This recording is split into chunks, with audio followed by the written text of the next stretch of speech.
Em que momento se recebe esse Espírito Santo? Há muitos que dizem, inclusive um desses nossos irmãos, em um dos debates anterior, ele comentou que no momento que você é batizado, você recebe o Espírito Santo. E eu discordo disso daí. Discordo não porque eu quero discordar, porque está na Bíblia, né? Isso não é bíblico, essa afirmação. Não existe em lugar nenhum da Bíblia, né?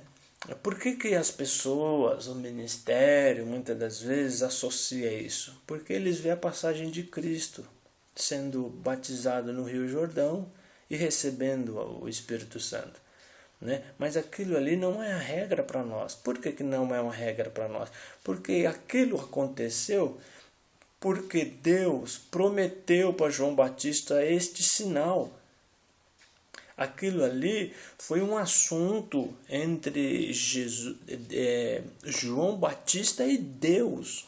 Deus já tinha dito para ele, já tinha falado: eu vou te dar um sinal, João. Qual, Senhor? Aquele que você vê o Espírito Santo descendo, este é o meu filho. Ah, Senhor, tá bom, vou ficar atento. Né? E ele viu, quando ele viu o Espírito Santo descer, ele já virou para a multidão e falou: eis aí o Cordeiro que tira o pecado do mundo. Né? Aí as pessoas associam isso aí e acham que todos nós vai acontecer a mesma coisa.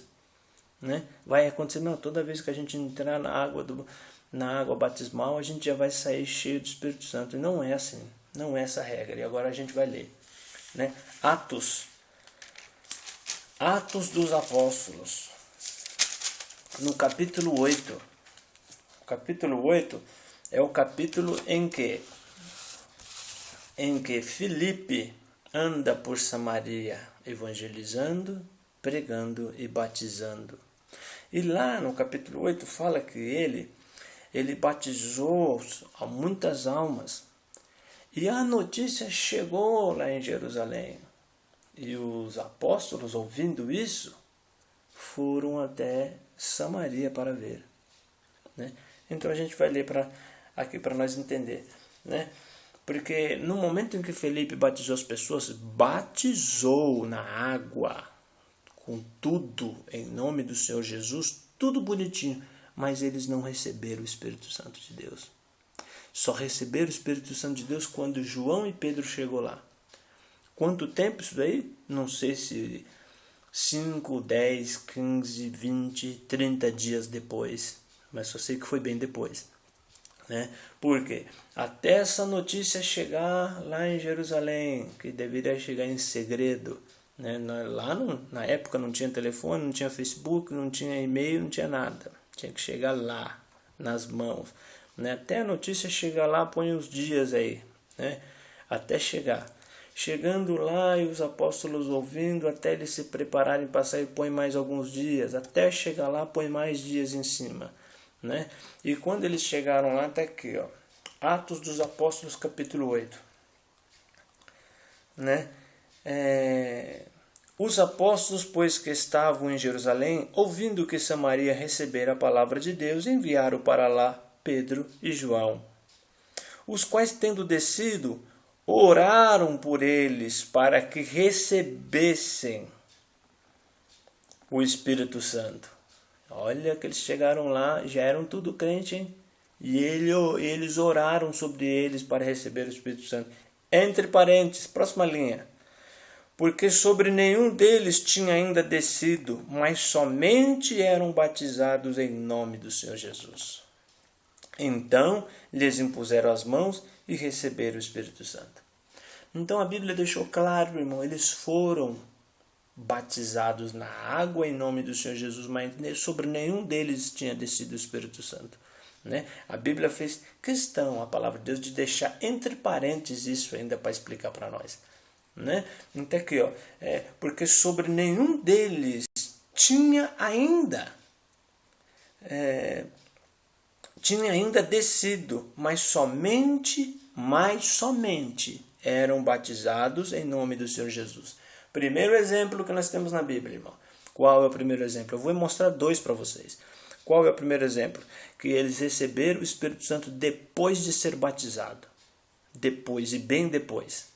né? Eles receberam o Espírito Santo, então, aí, só depois de ser batizado, nas águas. Então, não receberam no momento das águas. E olha que foi Felipe quem fez o batismo, um apóstolo, quem fez o batismo para eles, né? Mas chegou João e Pedro lá, irmão, e oraram sobre eles, porque eles já tinham feito tudo. Já tinham sido batizados nas águas, estavam lá, crente, aguardando, mas ainda não tinham recebido o Espírito Santo, né?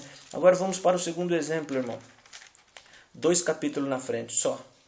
Atos dos Apóstolos, capítulo 10. Né? Atos dos Apóstolos, capítulo 10, versículo 45 ao 48. Vamos ler aqui o segundo exemplo. Esse aqui é o capítulo em que Pedro vai lá ter com Cornélio e toda a sua família. O Senhor falou para Cornélio mandar chamar Pedro, para que Pedro fosse lá falar as palavras dessa vida, né? E Pedro chegou, viu eles estavam tudo reunidos, Pedro e os crentes judeus, né? E Pedro começou a pregar, irmão. E o que aconteceu? Vamos ler. E os fiéis que eram da circuncisão, todos quanto tinham vindo com Pedro, maravilharam-se de que o dom do Espírito Santo se derramasse também sobre os gentios, porque os ouviram falar em línguas, magnificar a Deus. Respondeu então Pedro: pode alguém porventura recusar a água para que não sejam batizados estes que também receberam como nós o Espírito Santo? Ele olha para os irmãos e pergunta isso. E mandou que fossem batizados em nome do Senhor. Então rogaram-lhe que ficasse com eles por alguns dias. O segundo exemplo é ao contrário dali de Felipe. Ou seja, receberam primeiro o Espírito Santo, depois foram batizados nas águas. Quando Pedro viu que eles receberam o Espírito Santo, irmão, que eles estavam cheios, Pedro parou de pregar, olhou para os irmãos crentes e falou assim: podemos nós, irmãos, recusar de batizá-los nas águas, visto que assim como nós, eles também receberam o dom de Deus, o Espírito Santo? Então temos dois exemplos, irmão. O de Filipe, que eles receberam o Espírito Santo bem depois de ter sido batizado. E o segundo exemplo, eles receberam o Espírito Santo antes de ser batizado nas águas. Então não tem isso caiu por terra, irmão, de que recebe-se o Espírito Santo no ato do batismo. Pode receber? Pode, porque não tem uma regra para isso. Deus pode dar na hora, Deus pode dar antes, Deus pode dar depois, porque esse batismo é de Deus, é o batismo do Espírito Santo. E não tem regra para ele, irmão. Ninguém pode dizer, ficou escrito, se tivesse escrito, descereis nas águas do batismo e saireis cheios do Espírito Santo. Aí nós poderíamos dizer, mas isso não tem lugar nenhum. Antes deixamos aqui agora, irmão, dois exemplos que são claros e óbvios, que mostram que não tem regra para o Senhor Jesus batizar ninguém com o Espírito Santo. Que na verdade é o batismo que importa. É o batismo poderoso, é o batismo que nos faz realmente nos sentir estar agraciado de Deus, né?